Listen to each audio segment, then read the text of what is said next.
안녕하세요. 저는 경기도에 사는 29살 여성입니다. 아는 언니의 소개로 이곳을 알게 되었는데 여기 사연을 듣고 있으면 시간 가는 줄 모르겠더라고요. 통쾌한 사연, 화나는 사연, 슬픈 사연, 재밌는 사연들을 하나씩 듣고 있으면 어느새 감정이입이 돼서 저 역시 그 일을 겪은 것 같은 기분이 든답니다. 그 과정에서 삶의 지혜를 배우기도 하고 억울한 일을 당하지 않으려면 정신을 똑바로 차려야겠다고 다짐하기도 해요. 처음에는 재미삼아 들었는데 여기서 인생을 배우는 것 같습니다. 항상 듣기만 하다가 오늘은 여러분께 저의 경험을 공유해보고 싶어서 큰 마음 먹고 용기 내서 사연을 보내요. 일단 제 소개부터 해야겠네요. 우리 집은 의사 집안입니다.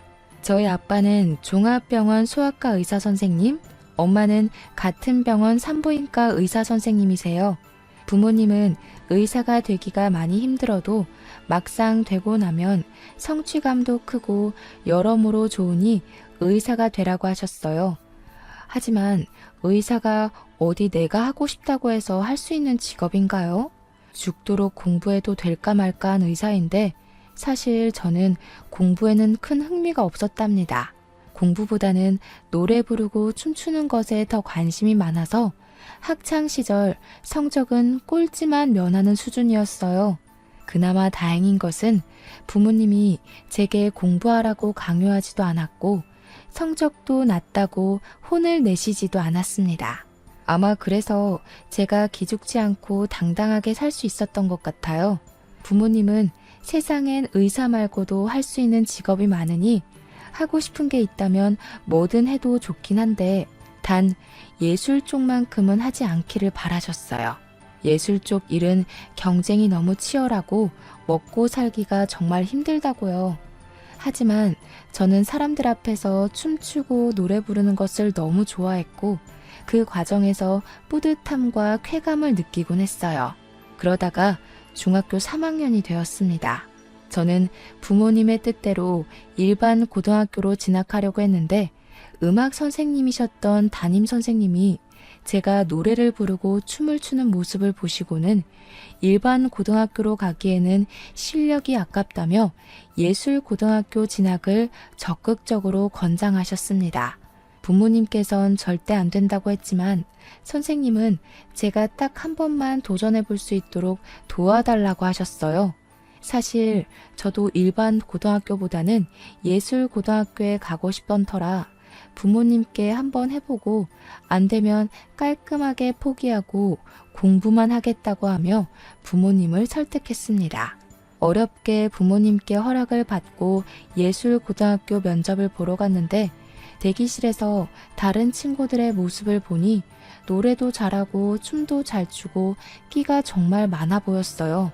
반면에 저는 일반 중학교에 다니고 제대로 노래나 춤에 대해 배워본 적이 없는 터라 같이 면접 보는 친구들과 너무 비교되었답니다. 그래도 쉽지 않게 얻은 기회이니 제대로 해보자 싶어 제가 할 수 있는 한 최선을 다해 면접을 봤어요.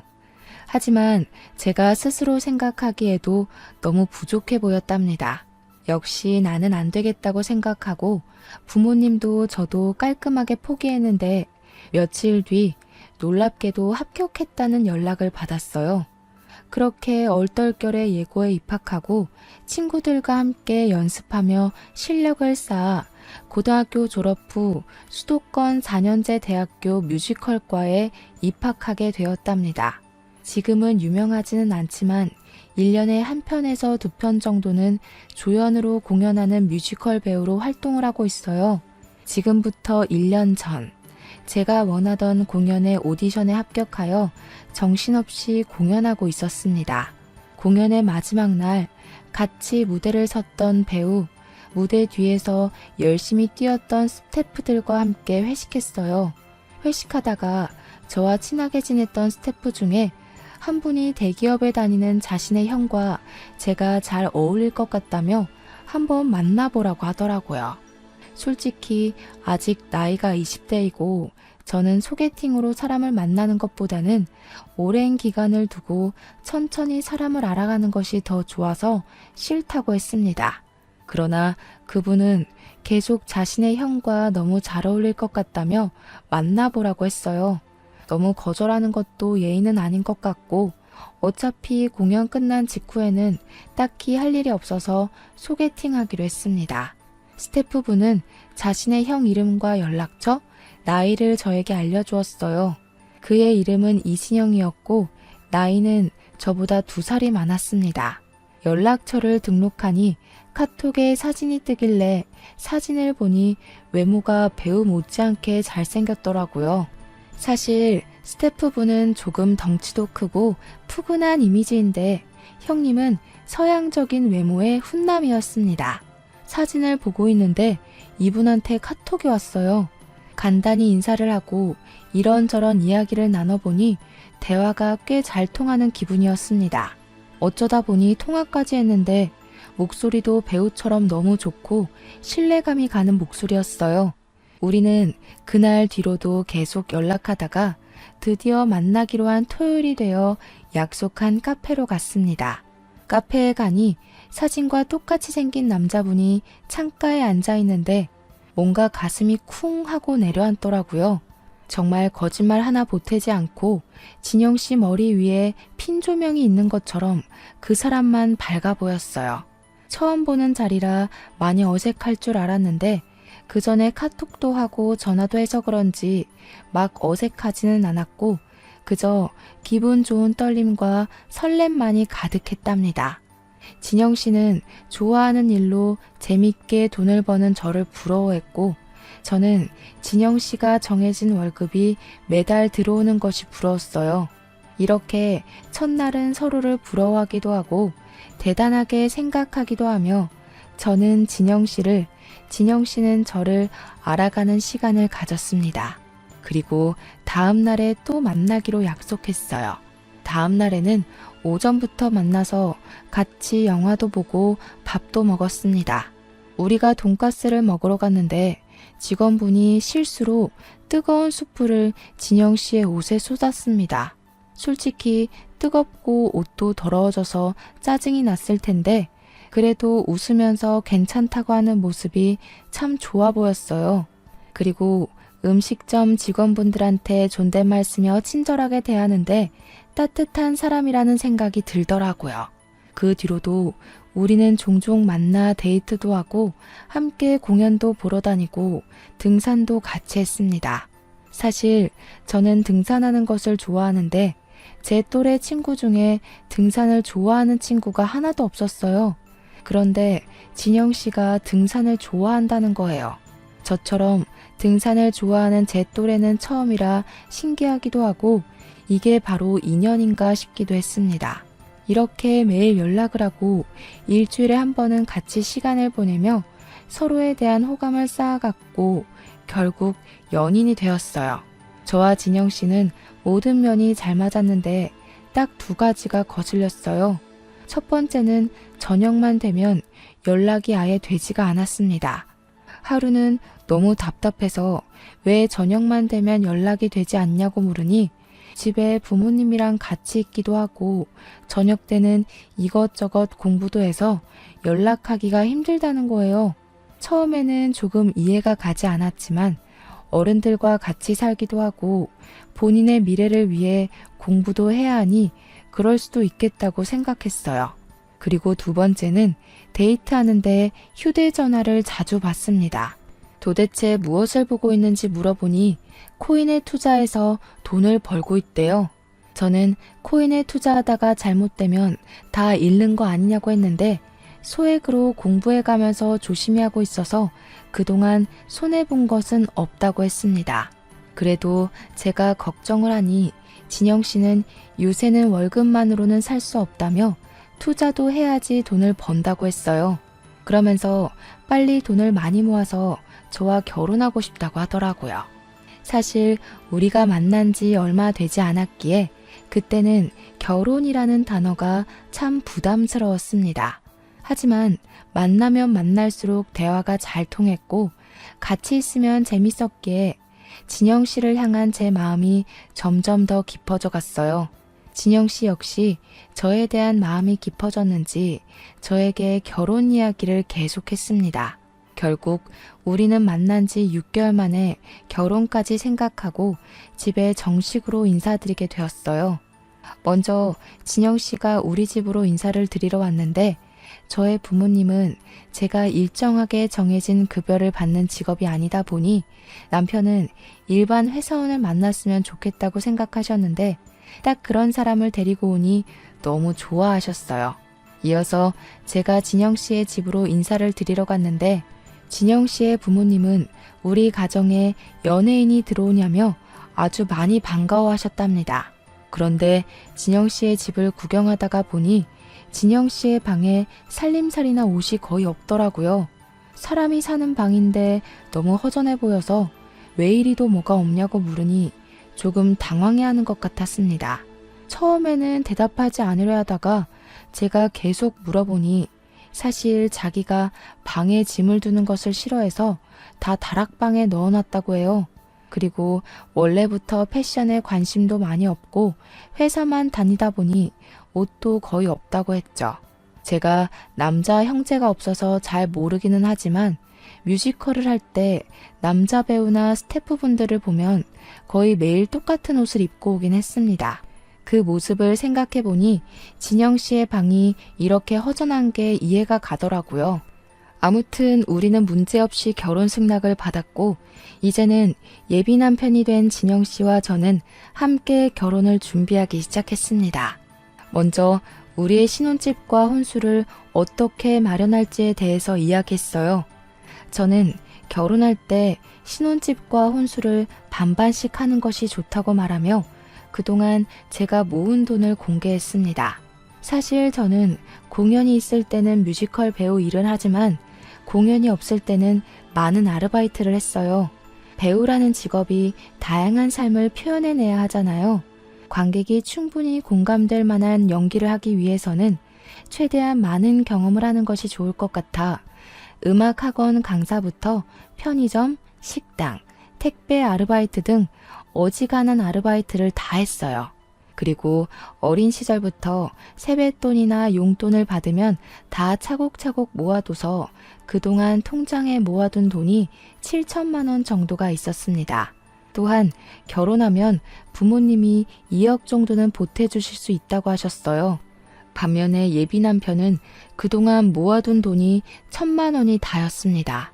대기업이면 월급도 많이 받을 텐데 그동안 받은 돈 다 어디로 썼냐고 물었더니 부모님 생활비와 병원비 드리고 남동생 용돈도 줬다고 했어요. 그리고 얼마 전에 코인을 하며 돈을 좀 잃어버려서 지금 이거밖에 없다는 거예요. 결혼하는데 돈이 다는 아니지만 그래도 현실적으로 적지 않은 비중을 차지하기에 조금 걱정이 되었습니다. 예비 남편은 그런 저의 생각을 눈치챘는지 코인으로 잃은 돈을 되찾기만 하면 코인에서 손을 뗄 것이고 부모님과 남동생의 용돈을 줄이겠다고 했어요. 그러면서 예비 시아버지는 지금 아파트에서 경비 일을 하고 계시지만 젊은 시절 대기업에서 근무하셔서 그때 모아둔 돈도 있고 퇴직금도 있어서 부모님의 노후는 걱정이 없고 남동생도 꾸준히 일하고 있으니 앞으로 돈 때문에 많이 힘든 일은 없을 것이라고 했습니다. 저는 예비 남편이 모은 돈이 생각보다 너무 없어서 조금 걱정되긴 했지만 부모님의 노후 걱정은 하지 않아도 된다고 하고 예비 남편은 대기업에 다니니 큰 문제가 없다고 생각했어요. 신혼여행은 예비 남편이 회사 일이 바빠서 계속 연락을 주고받아야 하니 외국은 안 될 것 같고 제주도로 가자고 했습니다. 내심 해외로 가고 싶었으나 제주도를 한 번도 못 가봐서 남편의 뜻에 따르기로 했네요. 그리고 원래는 예단 같은 것은 하지 않기로 했었지만 부모님은 그래도 할 것은 해야 나중에 할 말 다 하고 산다며 예단을 하라고 하셨어요. 그래서 예비 시부모님께 1,000만 원을 드리고 정장에 명품 가방까지 드렸습니다. 원래 예단비 1,000만 원 드리면 봉채비로 절반 정도 다시 돌려주신다고 하던데 그런 건 없었어요. 주시면 감사하겠지만 다시 받으려고 보낸 건 아니기에 그냥 그러려니 했답니다. 우리의 결혼 준비는 큰 싸움 없이 아주 무난하게 잘 진행되었어요. 드디어 결혼식 날이 되었습니다. 하객들이 오시는데 제 쪽과 남편 쪽 하객의 분위기가 너무 달랐어요. 저의 하객들은 다들 시끌벅적한데 남편의 하객들은 이상하리만치 조용했습니다. 하객끼리 서로 아는 것 같지도 않고 그냥 영화 보러 온 사람들처럼 다들 가만히 앉아만 있었어요. 결혼 사진을 찍는데도 되게 어색하더라고요. 처음에는 조금 이상했지만 제 쪽의 하객은 대부분 뮤지컬 업계 종사자들이라 감정 표현하는 것이 아주 익숙한 사람들이고 남편 쪽의 하객은 대부분 직장인이라 감정 표현을 잘 하지 않는 사람들이기에 분위기가 다른 거로 생각했습니다. 무사히 결혼식을 마치고 우리는 설레는 마음으로 제주도로 향했어요. 제주도 이곳저곳을 구경하는데 자꾸 회사 이대리라는 분이 남편에게 전화하더라고요. 남편은 이대리님한테 전화가 오면 회사 일이라 옆에 누가 있으면 불편하다며 혼자 몰래 가서 통화했습니다. 그리고 새벽에도 일어나서 자꾸 핸드폰을 확인하는 바람에 깊은 잠을 자지 못했어요. 도대체 뭘 보길래 잠을 자지 않냐고 짜증을 내니 그동안 물린 코인을 탈출할 수 있는 날이 얼마 남지 않았다며 조금만 이해해달라고 했습니다. 신혼여행을 왔는데 자꾸 회사 사람들과 연락만 하고 코인창만 들여다보고 있는 남편을 보니 연애 시절에 따뜻하고 자상하고 세심했던 그 남자는 어디에 갔나 하는 생각이 들었어요. 후회되긴 했지만 그래도 이미 제가 선택한 남자인 걸 어찌합니까? 그저 빨리 코인이 팍 올라서 잃은 돈을 다 찾기만을 바랐네요. 이렇게 그다지 기분이 좋지 않은 신혼여행을 마치고 시댁에 인사를 드리러 갔습니다. 시댁에서는 시부모님과 우리를 연결해 주신 도련님이 여행 잘 다녀왔냐고 하시며 음식을 잔뜩 준비해 주셨더라고요. 저녁 식사를 마치고 시댁에서 하룻밤 자기 위해 남편이 지내던 방에 짐을 푸는데 남편이 시부모님과 잠깐 대화할 것이 있다고 시부모님 방으로 건너갔습니다.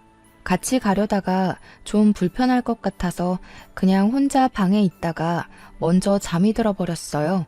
그러다가 목이 말라서 깼는데 남편이 어느새 들어와 제 옆에서 자고 있더라고요. 저는 남편이 깰까봐 조심히 방문을 열어 거실로 나왔습니다. 시부모님이 주무시는 줄 알았는데 큰 방에서 대화 중이셨어요. 작게 이야기하시는 것 같았지만 너무 조용한 새벽이라 소리가 아주 잘 들렸습니다. 대충 들어보니 저와 남편에 관해 이야기하는 것 같아서 몰래 들었는데 진영이와 고은이가 어쩌고 저쩌고 하시더라고요. 제 이름은 이다은이고 남편에게 여자 형제도 없는데 고은이는 누구지 싶었다가 어르신들은 사람 이름을 잘못 부르시곤 하시니 그저 제 이름 다은이를 고은이라고 잘못 말했겠거니 하고 말았답니다. 다음날 시댁에서 나와 우리의 신혼집으로 갔습니다. 집에 오자마자 남편과 짐을 정리하는데 남편이 표정이 어둡길래 무슨 일 있냐고 물었어요. 아버지가 이번에 퇴직금이랑 그동안 모아둔 돈 모아서 주식 투자를 했는데 다 날리셨대. 지금 아버지 일하는 곳에서 가불은 안 된다고 하는데 부모님한테 1,000만 원 정도 빌려드릴 수 없을까? 아버지 월급으로 생활비가 조금 부족해서 그래. 주식 투자? 하나도 남기지 못하고 다 날리신 거야? 1,000만 원이 적은 돈도 아니고 꽤 큰 돈인데 그걸 어떻게 빌려드려. 그리고 예단비 1,000만 원 얼마 전에 드렸잖아. 그 돈으로는 뭐 하신 건데? 예단비 1,000만 원까지 다 주식에 넣으셨나 봐. 아버지는 불릴 생각으로 한 건데 그게 그렇게 됐어. 어차피 우리 이제 결혼했고 가족이니 한 번만 도와주라. 그래도 1,000만 원은 너무 커. 1,000만 원 들였다가 그대로 다 날리면 우리 생활도 어려워진다고. 설마 우리 부모님이 1,000만 원 다시 안 갚으실까봐 그래? 너무 이기적인 거 아니야? 나는 장모님이나 장인어른이 이런 상황이면 바로 돈 드릴 거야. 이기적? 솔직히 우리 부모님한테도 1,000만 원 빌려드릴 때는 조심스러운데 결혼한 지 10년이 된 것도 아니고 지난주에 결혼했는데 바로 1,000만 원을 빌려달라니 좀 그렇네. 그럼 뭐 지금 결혼하자마자 이혼이라도 하겠다는 거야 뭐야? 이혼하자는 게 아니라 금액이 워낙 큰 돈이고 당황스러워서 그런 거지. 일단 생각 좀 해볼게. 예비 남편은 신혼여행을 마치고 일상으로 돌아오자마자 1,000만 원이라는 큰 돈을 빌려달라고 했습니다. 저는 정말 빌려주기 싫었지만 우리는 결혼을 한 사이이고 시부모님이 경제적으로 힘들면 아무래도 우리 사이도 좋지는 않을 것이니 일단 지금은 도와드리기로 했어요. 그러나 1,000만 원은 너무 큰 돈이니 500만 원만 드리고 다시는 이런 식으로 돈 빌리는 건 안 된다고 신신당부하며 남편에게 주었습니다. 그러면서 남편에게도 코인으로 돈을 잃을 수도 있으니 빨리 코인 정리하라고 했어요. 남편은 제게 너무 고맙다고 하며 다시는 이런 일 없을 것이라고 맹세했습니다. 다음 날이 되었어요. 남편은 회사에 출근하고 저는 집에서 혼자 신혼집 청소를 하고 있었습니다. 집에 있는데 시어머니가 반찬을 가득 챙겨서 오셨어요. 아무래도 제가 음식을 하지 못할 것 같아서 반찬 좀 몇 개 만들었다고 하시며 냉장고에 넣고 바로 가실 것이라고 했습니다.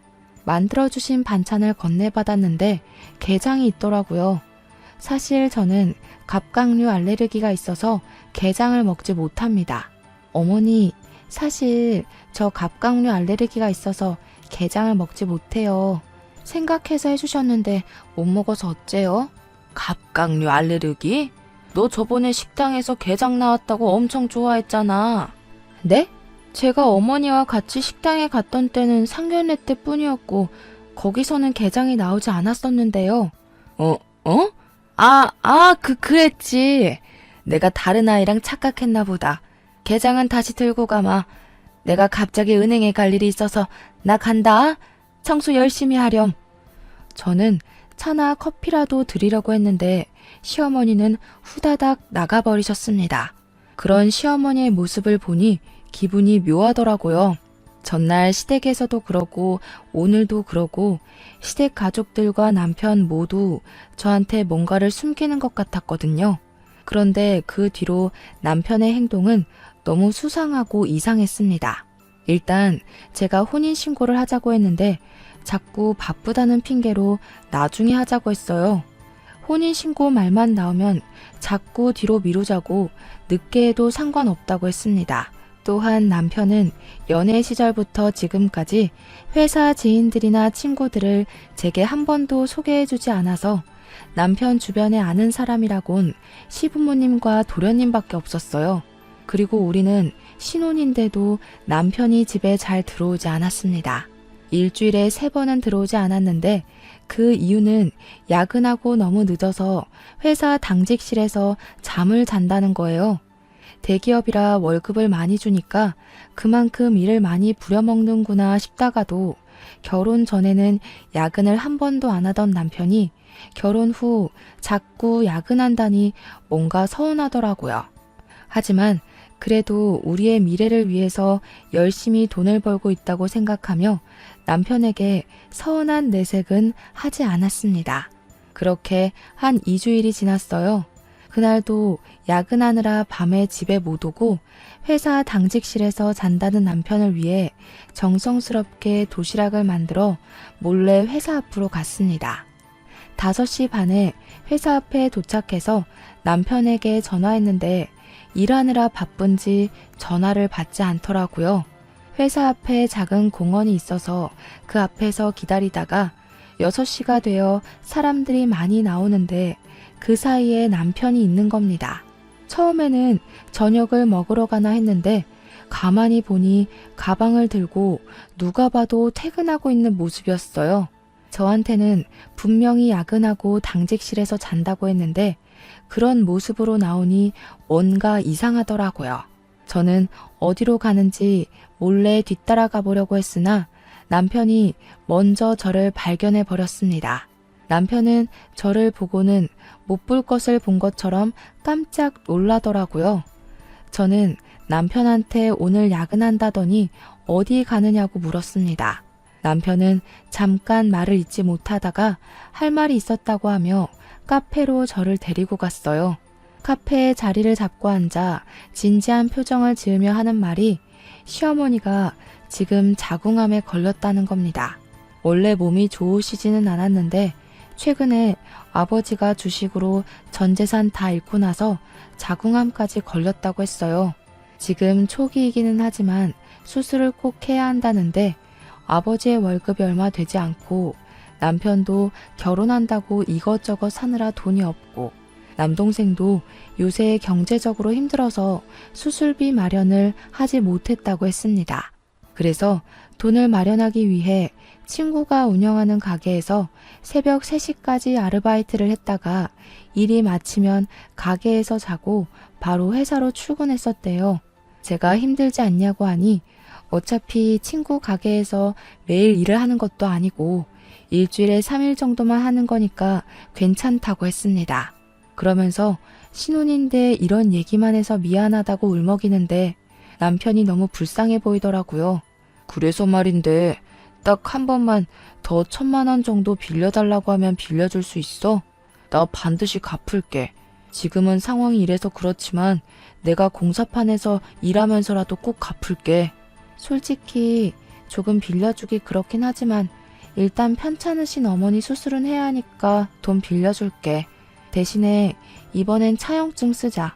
여보가 서운해도 1,000만 원이 적은 돈이 아니니까 확실히 해두는 편이 나을 것 같아. 이해하지? 그럼 이해하지. 고마워. 그리고 부탁이 있는데 엄마가 여보의 돈으로 암 수술 받아야 하는 거 알면 많이 불편해하실 것 같은데 그냥 엄마가 편찮으신 건 여보는 모른 척 해주면 안 될까? 뭐? 아무리 그래도 며느리인데 어떻게 암 수술하시는 것을 모르는 척해. 그건 아니지. 그렇긴 한데 그래도 엄마도 그러고 아버지도 돈을 빌리는 것에 대해 많이 불편해하셔서 그래.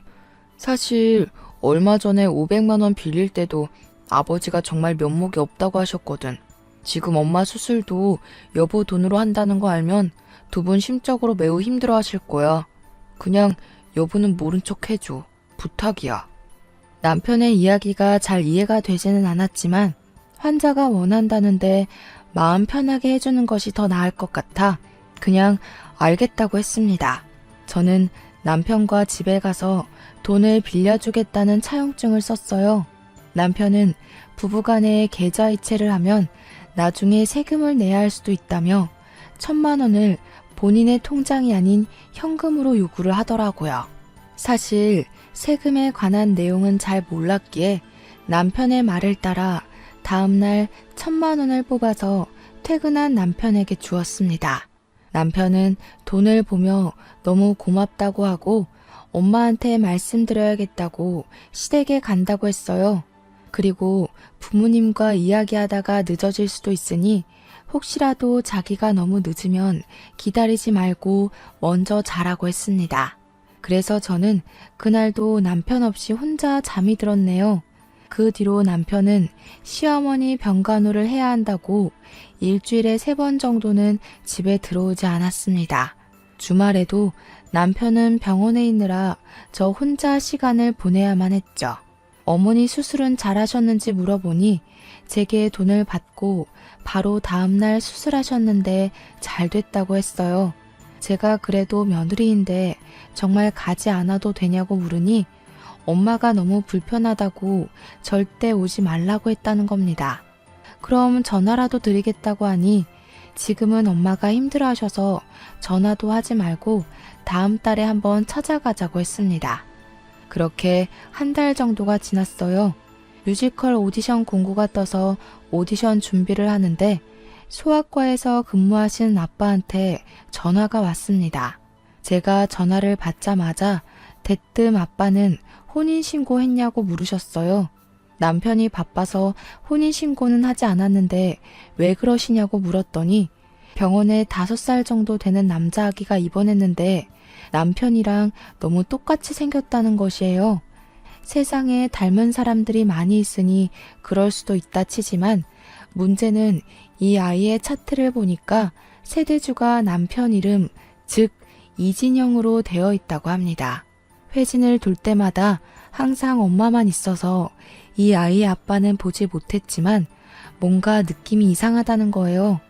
병원에 있으면서 한번 예의주시하며 볼 테니 저도 혼인신고는 하지 말고 그냥 있으라고 하셨어요. 일단 알겠다고 하고 끊었는데 제 눈으로 확실히 확인해 봐야겠다는 생각이 들어 아빠가 근무하시는 병원으로 달려갔습니다. 아빠가 말씀하셨던 아이를 보니 정말 남편이랑 너무 똑같이 생겼더라고요. 그리고 아이의 엄마로 추정되는 여자는 지쳐 보였습니다. 저는 아이 엄마에게 다가가서 혹시 이진영이라는 사람을 아시느냐고 하며 남편과 저의 결혼 사진을 보여줬어요. 그랬더니 깜짝 놀라며 우리 아이 아빠인데 당신은 누구시냐고 물었습니다. 순간 시부모님이 결혼식 후 시댁에 갔을 때 밤에 고은이라는 이름을 말했던 것이 기억났어요. 그리고 남편이 신혼여행 때 이대리라는 사람과 계속 연락했던 기억이 나서 혹시 이름이 이고은 씨가 맞냐고 물어봤는데 맞는다는 거예요. 그래서 저는 얼마 전에 이진영이라는 사람과 결혼을 했는데 유부남의 아이까지 있는 줄은 전혀 몰랐다고 말씀드렸습니다. 고은 씨는 절망감에 손을 떨며 남편에 관해 이야기하는데 내용이 정말 충격적이었어요. 고은 씨는 6년 전에 남편과 결혼을 했었습니다. 그 당시 고은 씨의 친정은 사업이 아주 잘 되고 있었기에 결혼하면서도 거액의 예단을 줬고 고은 씨의 친정에서 둘이서 살라고 좋은 집도 마련해 줬다고 해요. 그렇게 결혼을 하고 1년 후 아이도 낳았습니다. 그때는 남편이 고은 씨의 친정에 자주 가서 고은 씨의 부모님과 남편이 아주 잘 지냈답니다. 고은 씨의 부모님은 아들 하나 생긴 것 같다며 남편이 갈 때마다 용돈을 많이 주셨대요. 그리고 시부모님의 생신이나 명절날이 되면 고은 씨의 친정 부모님은 명품 옷, 가방이나 좋은 음식들을 항상 드렸다고 했습니다. 중간에 시어머니가 자궁에 혹이 있어서 수술해야 하는 상황이 왔는데 그 수술비도 다 드리고 시아버지가 주식 투자해서 돈을 날렸는데 그때도 도와주셨다고 해요. 그런데 2년 전 고은 씨의 아버지가 사기를 당해 사업이 쫄딱 망해버렸어요. 순식간에 고은 씨의 친정은 빚더미에 올랐고 그 뒤로 남편은 집에 거의 들어오지 않았다고 해요. 그러더니 1년 정도 전부터 일주일에 2번 들어올까 말까 하며 이혼하자고 말을 했답니다. 하지만 고은 씨는 이제 5살밖에 안 된 아들에게 이혼 가정을 만들어주고 싶지 않아서 버티고 있다고 하더라고요. 가만 얘기를 들으면서 상황을 보니 남편과 그 가족들은 부자였던 고은 씨 집에 돈을 보고 결혼했다가 고은 씨 친정의 사업이 어려워져 더는 돈이 나올 구멍이 없어 보이자 저로 갈아탔던 것입니다. 사실 이전 뮤지컬 할 때 배우와 스태프분들이 우리 부모님이 의사이고 부유하게 살았다는 것을 알고 있었어요. 뮤지컬 스태프였던 도련님 역시 그 사실을 알고 있었고 그래서 저한테 의도적으로 접근해서 자기 형을 소개해주면서 저의 돈을 야금야금 뺏어가려고 한 것이었습니다. 이 모든 사실을 알게 되자 너무 화가 났어요. 그리고 이제야 남편의 수상했던 모든 행적이 이해가 되기 시작했습니다. 연애 때 밤만 되면 연락이 되지 않았던 것은 부모님이 아니라 고은 씨 집에 있느라 연락이 되지 않았던 것이었어요. 결혼식 때 하객들이 그리 어색했던 것은 실제 지인들이 아니라 하객 아르바이트를 하는 사람들이었기 때문이었고 제주도 신혼여행 때 계속 연락하던 이대리는 회사 사람이 아니라 바로 내 앞에 있는 이분이었습니다. 아버지의 주식 투자로 전 재산을 날렸다는 것도 어머니께서 암 수술을 받으시는 것도 제 돈을 뜯어내기 위한 남편과 그 가족들의 거짓말이었다는 생각이 들었어요. 고은 씨는 표정이 굳은 저에게 혹시 어떻게 진영 씨와 결혼을 하게 되었냐고 물었습니다. 그래서 제가 남편과 만나고 결혼까지 한 모든 상황을 설명해 주니 고은 씨는 이혼하자길래 대충 다른 여자가 생긴 것 정도는 알고 있었지만 이렇게 결혼식까지 해서 이미 가정을 차렸을 줄은 몰랐다고 했어요. 저와 고은 씨는 남편의 이중 생활에 너무 충격을 받아 한동안 말을 잇지 못했고 분노했습니다. 저는 일단 아이가 아프니 퇴원 후 연락 달라고 하고 우리 둘이 연락처를 서로 교환했어요. 고은 씨와 헤어진 후 먼저 아빠한테 이 모든 상황을 말씀드렸습니다. 아빠는 어떻게 사람이 이럴 수 있냐고 뭐라고 하시고 어차피 혼인신고 안 했으니 당장 갈라서라고 하셨어요. 저도 당장 갈라서야겠다고 생각은 했지만 이전에 빌려준 돈이 있어서 돈은 받고 헤어져야겠다고 했습니다. 그랬더니 아빠는 돈을 왜 함부로 빌려주냐고 하시며 일단 정확하게 어떻게 해야 돈을 받을 수 있는지에 대해 상담을 해보라며 아는 변호사를 추천해 주셨어요. 변호사님과 상담하고 집에 가서 제 짐과 변호사님의 조언대로 사실혼 관계였음을 입증할 각종 사진과 서류를 챙겨서 신혼집에서 나왔습니다. 바로 친정으로 가려다가 잠깐 시댁에 들렸어요. 어머니가 진짜 수술을 하신 것인지 아닌지 제 눈으로 똑똑히 확인하고 싶었거든요. 시댁에 가니 친구분이 시어머니를 뵈러 오셨길래 인사를 드리고 시어머니께 몸은 괜찮으시냐고 물었습니다. 그랬더니 시어머니는 아주 당황하시며 우물쭈물 하시더라고요.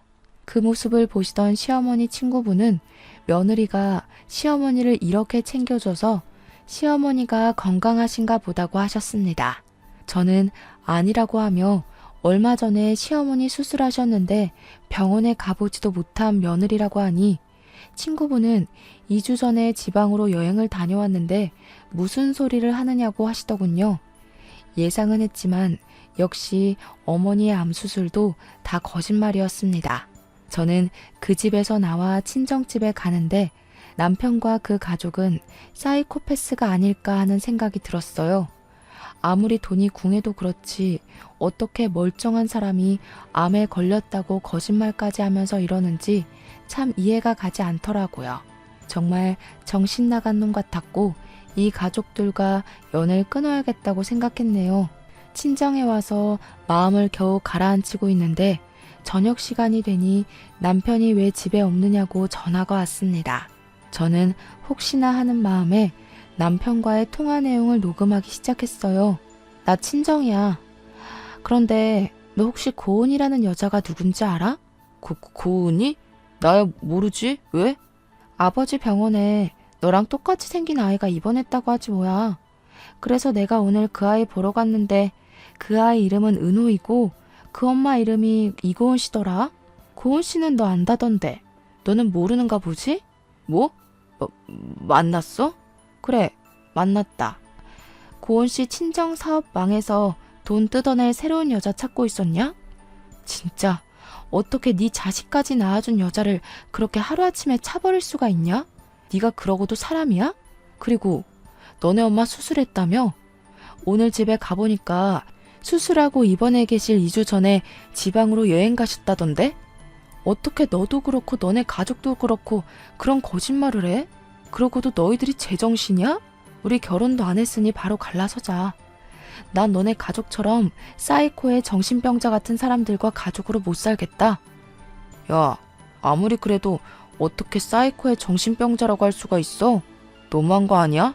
그래, 솔직히 아버지랑 나랑 코인이랑 주식에 돈 다 날려서 돈 필요해서 거짓말한 거는 맞는데 그래도 살면서 너에게 빌린 1,500만 원 다 갚으려고 했어. 그리고 고은이 걔랑은 성격 안 맞아서 1년 전부터 이혼하려고 했어. 걔랑 이혼하고 너랑 정식으로 혼인신고하려고 했다고. 이 와중에 너는 뭐가 이리 당당한 거야?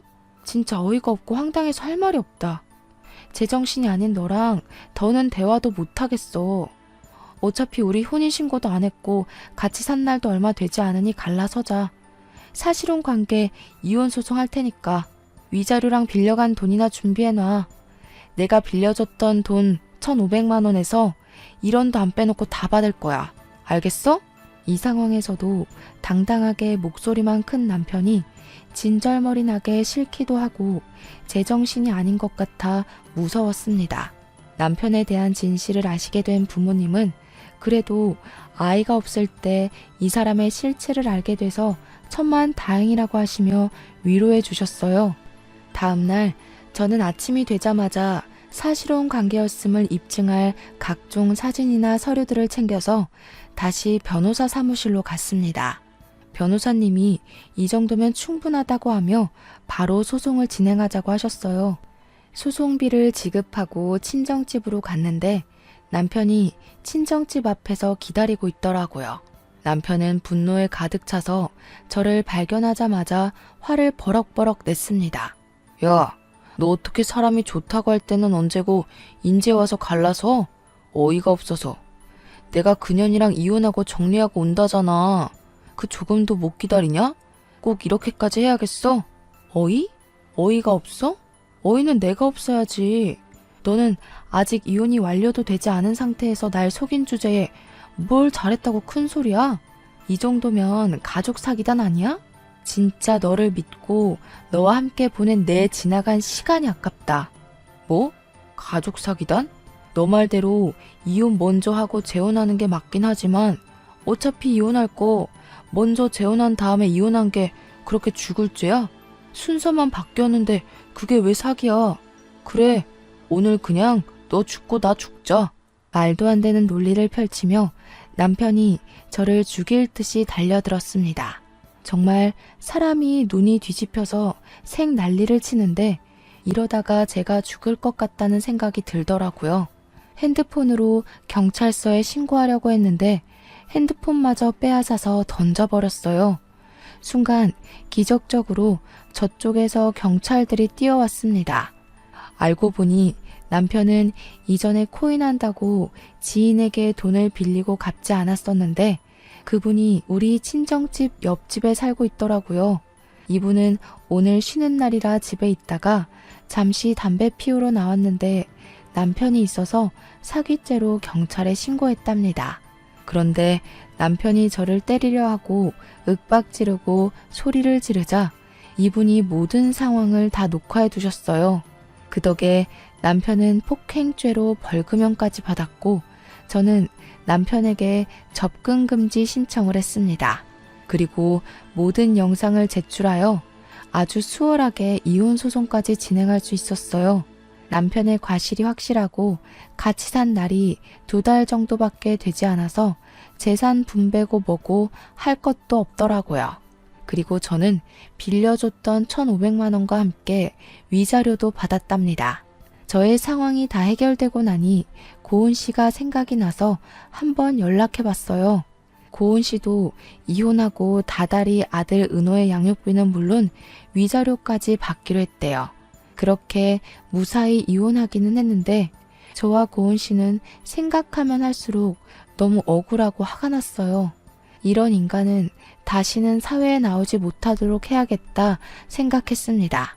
그래서 이름과 보낸 사람 주소 없이 남편의 실체를 알리는 투서를 남편의 회사로 보냈어요.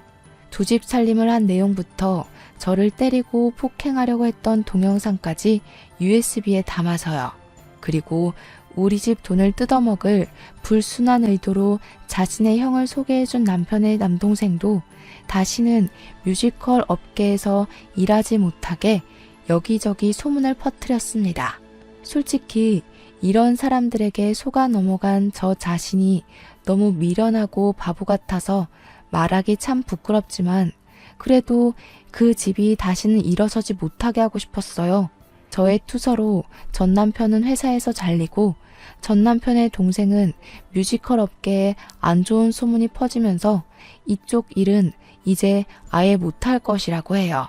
아버지는 여전히 경비일 하시기는 하지만 그래도 상황이 여의치 않아 지금은 내 식구가 원룸에서 살고 있다고 합니다. 반면에 고은 씨는 받은 위자료에 양육비로 나름 편하게 살고 있어요. 요새 저와 고은 씨는 서로 연락하며 지내고 있고 가끔 시간이 맞을 때 우리의 전 남편을 안주 삼아 술 한잔하는 친구 사이가 되었답니다. 이렇게 저는 결혼한 지 2개월 만에 헤어졌어요. 저의 결혼 생활은 100일도 안 되는 아주 짧디 짧은 기간이었지만 너무 충격을 많이 받아서 죽을 때까지 평생 잊지 못할 것 같습니다. 사연을 쓰면서 그때의 상황을 다시 돌이켜보니 사랑의 눈이 제대로 멀어서 똥인지 된장인지 구별을 하지 못했네요. 아직도 그때의 생각을 하면 저 자신이 답답하고 미련해서 욕이 나올 지경이지만 이번 일을 통해 호되게 인생을 배웠다고 생각하고 앞으로는 정신 차리고 씩씩하게 살아나가려 합니다. 다음에는 이런 답답한 사연이 아닌 속이 뻥 뚫리고 좋은 내용으로 찾아뵙고 싶습니다. 그런 날이 오기를 간절히 기대하며 저의 이야기 마치려고 해요. 지금까지 들어주셔서 감사합니다.